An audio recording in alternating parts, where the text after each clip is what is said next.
helpful counselor, and I'm here with lesson number 4 of my 5-part series for relational aggression. And so far we have taken a look at defining relational aggression, what it is, with some examples, how you can determine if it's relational aggression, and the progression that you need to take in getting extra services if it turns into bullying.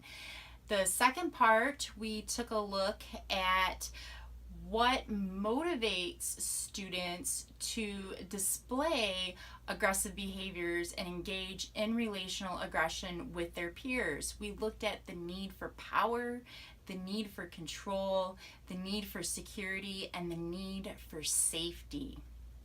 And I challenged you to come up with some ideas of how you can meet those needs so that way your students don't have to resort to maladaptive behaviors.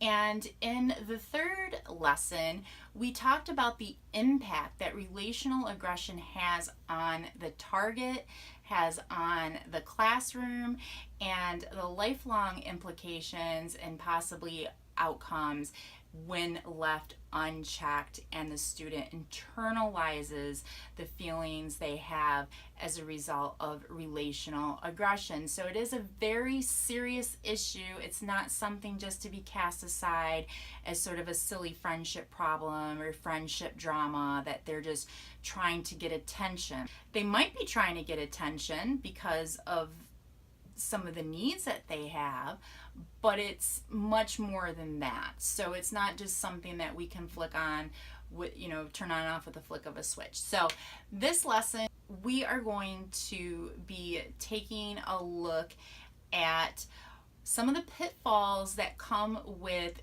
mediation and conflict resolution.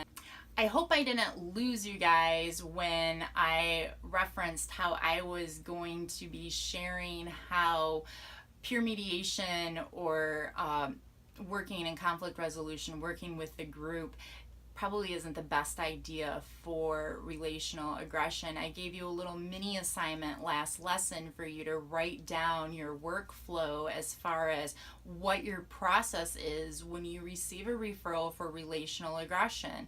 How do you start with them?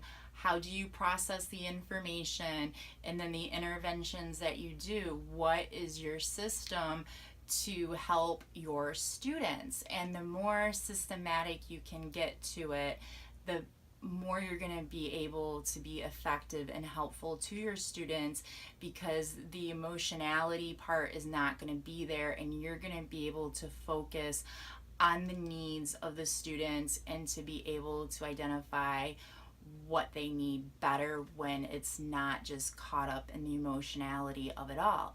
So let me just go ahead and sort of clarify a few things. There's 2 different types of mediation. There is peer mediation, where students are helping other students solve problems, and that certainly has a place at school, but it should not be to solve relational aggression, simply because students are not trained well enough to be able to handle the social cunning of the aggressor. So it really takes social savvy to be able to target someone under the radar, and they will be able to sort of weave that mediator into and play the "oh, I didn't know" card, when in reality they are doing wrong. They have